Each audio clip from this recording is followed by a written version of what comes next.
السلام علیکم ورحمۃ اللہ وبرکاتہ۔ انعام القرآن ٹرسٹ پاکستان بھر میں تعلیم قرآن عام کرنے کے لیے قرآن پاک سے متعلق ہر قسم کی چیز مفت فراہم کر رہا ہے۔ اللہ پاک قبول و منظور فرمائے، آمین ثم آمین۔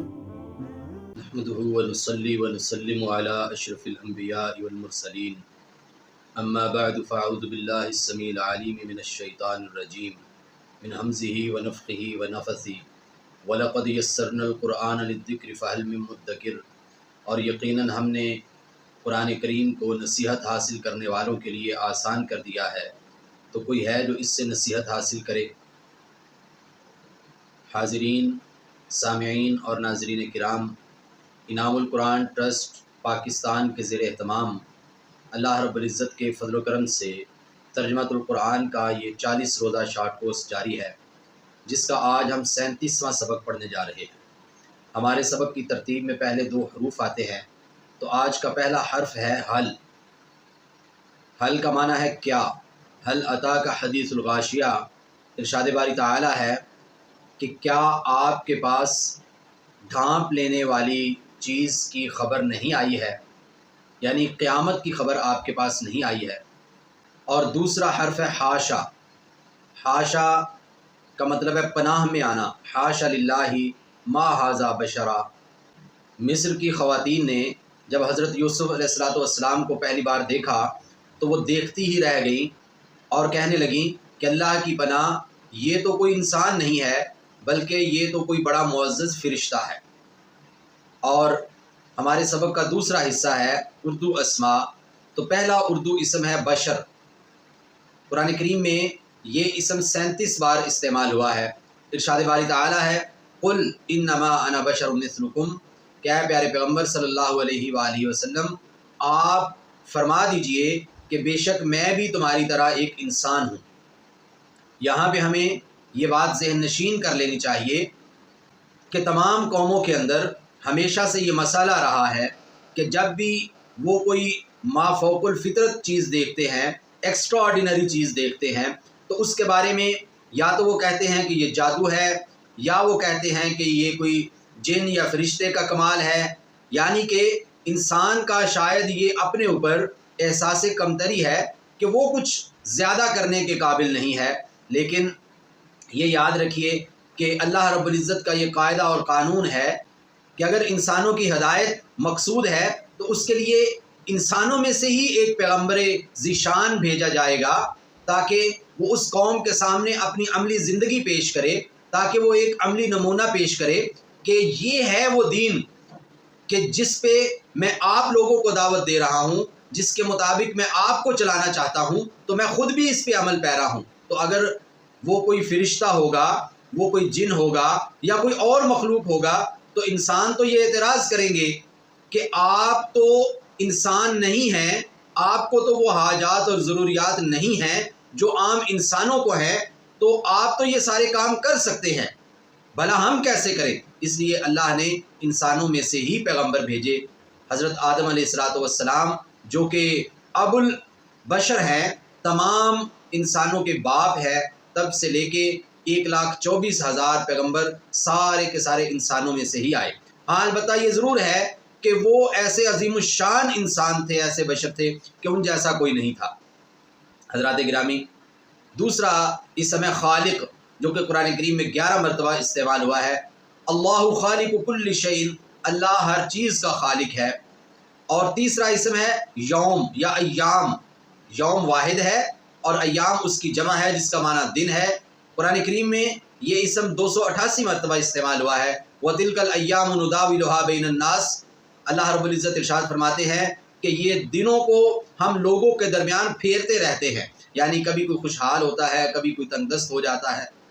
اور اسی طرح ارشاد ربانی ہے مالک یوم الدین، سورہ فاتحہ کے اندر ہم ہر نماز میں یہ پڑھتے ہیں، اللہ کی حمد بیان کرتے ہوئے ہم یہ کہتے ہیں کہ اللہ رب العزت رحمان و رحیم ہے اور وہ قیامت کے دن کے مالک ہے۔ اور ہمارا چوتھا اردو اسم ہے زینت، جس کا معنی خوبصورتی ہے۔ قرآن کریم میں یہ 19 مرتبہ استعمال ہوا ہے۔ ارشاد ربانی ہے خذوا زینتکم عند کل مسجد، کہ ہر مسجد میں جانے سے پہلے خوبصورتی اختیار کرو۔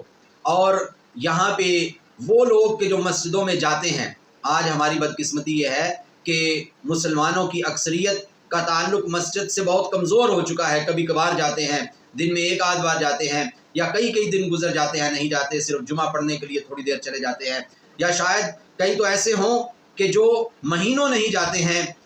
لیکن اللہ رب العزت نے جو ہمیں مسجد کے آداب سکھائے ہیں، مسجد میں جانے والے بھی ان آداب سے پہلو تہی کیے ہوئے ہیں، بہت سے آداب کی طرف ان کی اس طرح سے توجہ نہیں ہے. تو ایک ادب یہاں پہ یہ سکھایا ہوا ہے کہ خوبصورتی اختیار کرو. خوبصورتی کیسے اختیار کریں گے؟ کہ ہم اچھے طریقے سے اچھا لباس پہن کے، خوشبو لگا کے، اور پگڑی باندھ کے، یا ٹوپی پہن کے، یا یہ ہے کہ کوئی بھی خوبصورتی کے جو مروجہ ذرائع ہیں ان کو اختیار کر کے، جو ایک مرد کے مناسب حال ہیں ان کو اختیار کریں گے اور مسجد میں جائیں گے. اور یہ آداب مسجد میں سے ہے کہ ہمارے منہ سے یا ہمارے جسم سے ایسی بدبو نہ آ رہی ہو کہ جو ہمارے ساتھ بیٹھے یا کھڑے ہوئے شخص کے لیے پریشانی کا باعث بن رہی ہو. اور ہمیں مسجد میں جاتے ہوئے نسبتاً خوبصورتی اختیار کرنی چاہیے. چاہے ہم جیسے گھر میں بیٹھے ہیں ویسے ہی اٹھ کے جا رہے ہیں، اور کچھ بھی نہیں ہے تو گھر میں وہ خوشبو ہے تو وہ تھوڑی سی خوشبو لگا لے. اگر ہم نے پگڑی نہیں پہنی ہوئی ہے، اگر ہم نے ٹوپی نہیں لی ہوئی ہے تو آپ ٹوپی یا پگڑی پہن کے چلے جائیں. تو کچھ نہ کچھ ایسا اضافی کریں کہ جس سے یہ معلوم ہو رہا ہو کہ ہم اہتمام کر کے مسجد میں جا رہے ہیں. حضرات گرامی، آج کا ہمارا 5واں اور آخری اردو اسم ہے شجر، جس کا معنی درخت ہے، اشجار اس کی جمع ہے. قرآن مجید میں یہ اسم بھی 19 مرتبہ استعمال ہوا ہے. وَلَا تَقْرَبَا هَٰذِهِ الشَّجَرَةَ. اللہ رب العزت نے حضرت آدم علیہ السلام سے ارشاد فرمایا تھا کہ یہ جو درخت ہے ساری جنت آپ کے لیے ہے، لیکن یہ ایک مخصوص درخت ہے، اس کے قریب آپ نے نہیں جانا ہے. لیکن اللہ رب العزت کی مشیت اور مرضی اور منشا تھی کہ حضرت آدم علیہ السلام اس درخت کا پھل کھائیں گے اور پھر اس کے بعد زمین میں جائیں گے، وہاں پہ ان کی تمام نسل جو ہے وہ ایک بھرپور زندگی گزارے گی، اور پھر اس کے بعد وہ اللہ کے پاس حاضر ہوں گے، قیامت کا منظر قائم ہوگا. یہ سب لوح محفوظ میں لکھا ہوا تھا. تو بہرحال اللہ رب العزت نے وہاں پہ یہ حکم دیا کہ آپ نے اس درخت کے قریب نہیں جانا. ہمارے سبق کا تیسرا حصہ ہے عربی اسماء. تو آج کا پہلا عربی اسم ہے السعیر. سعیر سین کے ساتھ ہے، عین کے ساتھ ہے، جس کا مطلب ہے بھڑکتی ہوئی آگ. جہنم کے ناموں میں سے ایک نام جو ہے وہ سعیر ہے. قرآن کریم میں یہ اسم 16 مرتبہ استعمال ہوا ہے. وَأَعْتَدْنَا لَهُمْ عَذَابَ السَّعِيرِ. اللہ رب العزت ارشاد فرماتے ہیں کہ ہم نے ان کے لیے بھڑکتی ہوئی آگ کا عذاب تیار کیا ہے. اور یہ اسم قرآن مجید میں 19 بار آیا ہے. دوسرا عربی اسم ہے سعیٌ. سعی کرنا، یہ حج کے معاملات میں ہم کبھی کبھی یہ لفظ پڑھتے ہیں، صفا مروہ کی سعی کرنا، دوڑ لگانا، کوشش کرنا اس کا معنی ہے. اور اللہ رب العزت ارشاد فرماتے ہیں کہ وَسَعَىٰ لَهَا سَعْيَهَا. سعی کا لفظ قرآن مجید میں 10 مرتبہ استعمال ہوا ہے. اور تیسرا عربی اسم ہے سمیعٌ.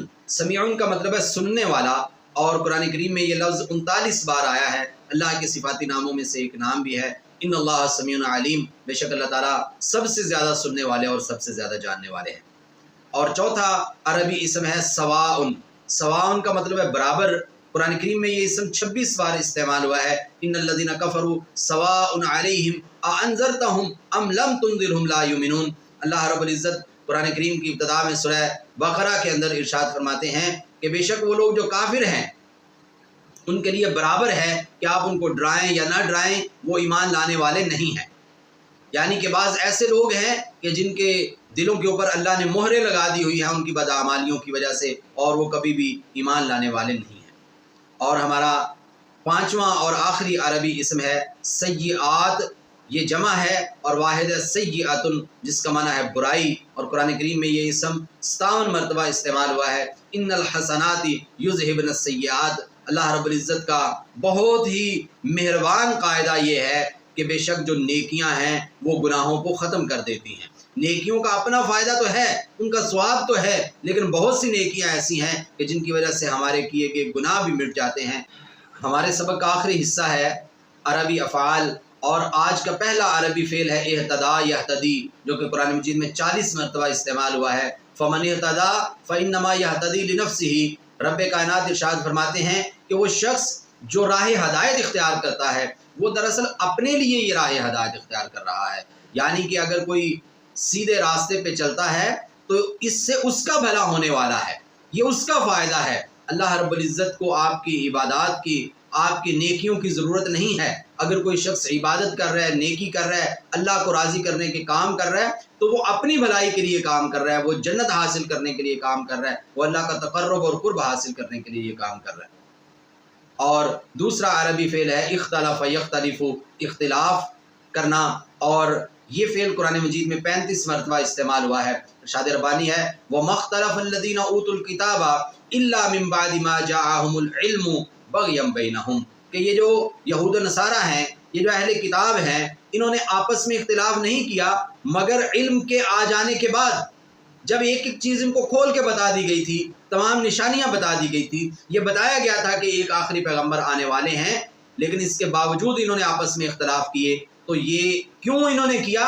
اس لیے نہیں کہ ان کو علم نہیں تھا، سارا علم تھا، بلکہ سرکشی کرتے ہوئے، نافرمانی کرتے ہوئے یہ کام کیا۔ اور تیسرا عربی فعل ہے استوا یستوی، مستوی ہونا یا ٹھیک طریقے سے کسی کام کا ہونا۔ قرآن کریم میں یہ فعل بھی 35 مرتبہ استعمال ہوا ہے۔ الرحمن علی العرش استوا، رحمان اللہ رب العزت جو ہیں وہ عرش پہ مستوی ہیں، یعنی جیسے اللہ کی شان ہے ویسے وہ وہاں پہ موجود ہیں۔ اور چوتھا عربی فعل ہے ابتغا یبتغی، جس کا معنی ہے تلاش کرنا۔ قرآن کریم میں یہ فعل 34 بار آیا ہے۔ فمن ابتغا وراء ذلک فاولئک هم العادون، نیکی کے راستے کو اختیار کرنے کے علاوہ جس نے کوئی اور راستہ چاہا، اس کو تلاش کرنے کی کوشش کی، تو یہی لوگ سرکش ہیں، یہی لوگ باغی ہیں۔ اور آج کا ہمارا پانچواں اور آخری عربی فعل ہے اشترا یشتری، خریدنا، جس کا معنی ہے قرآن کریم میں یہ فعل 21 مرتبہ استعمال ہوا ہے۔ ان اللہ اشترا من المؤمنین انفسهم واموالهم بان لهم الجنہ، بے شک اللہ رب العزت نے مومنین سے ان کی جانیں اور ان کے مال خرید لیے ہیں، اس لیے کہ بدلے میں ان کو جنت عطا کی جائے گی۔ یعنی کہ اب ہر مومن کے یہ ذمہ ہے کہ وہ اپنی زندگی کو، وہ اپنے مال کو، اس کے پاس جو کچھ بھی ہے اس کو ایک امانت سمجھ کے اللہ کی مرضی کے مطابق گزارے۔ اور یہ اس لیے ہے کہ وہ ایک سودا کر چکا ہے، وہ ایک تجارت کر چکا ہے، اس کو جنت چاہیے، تو پھر اس کا طریقہ یہ ہے کہ نہ وہ اپنے جسم و جان کو، نہ وہ اپنی زندگی کو اپنی مرضی کے مطابق گزارے گا، اور نہ ہی وہ اپنے مال کو اپنی مرضی کے مطابق خرچ کرے گا، بلکہ جہاں جہاں اللہ کی رضا ہے، جہاں اللہ نے اجازت دی ہے، وہیں پہ وہ اپنا وقت، اپنی زندگی بھی صرف کرے گا اور اپنا مال بھی صرف کرے گا۔ حضرات گرامی، 10 منٹ، 12 منٹ اور 670 الفاظ یاد ہو جائے تو اس سے بڑی بات کیا ہے؟ صرف 670 نہیں، بلکہ اگر جو حل اور حاشا، یہ شروع میں جو ہم نے 2 حروف پڑھے ہیں، یہ کتنی بار قرآن مجید میں آئے ہیں، یہ بھی ساتھ ملا لیے جائے تو 1000 کے قریب ہم نے قرآنی الفاظ کا معنی و مفہوم اور اس کا ترجمہ سیکھ لیا ہے۔ اللہ تعالی ہمیں مزید ذوق و شوق عطا فرمائے۔ والسلام علیکم ورحمۃ اللہ وبرکاتہ۔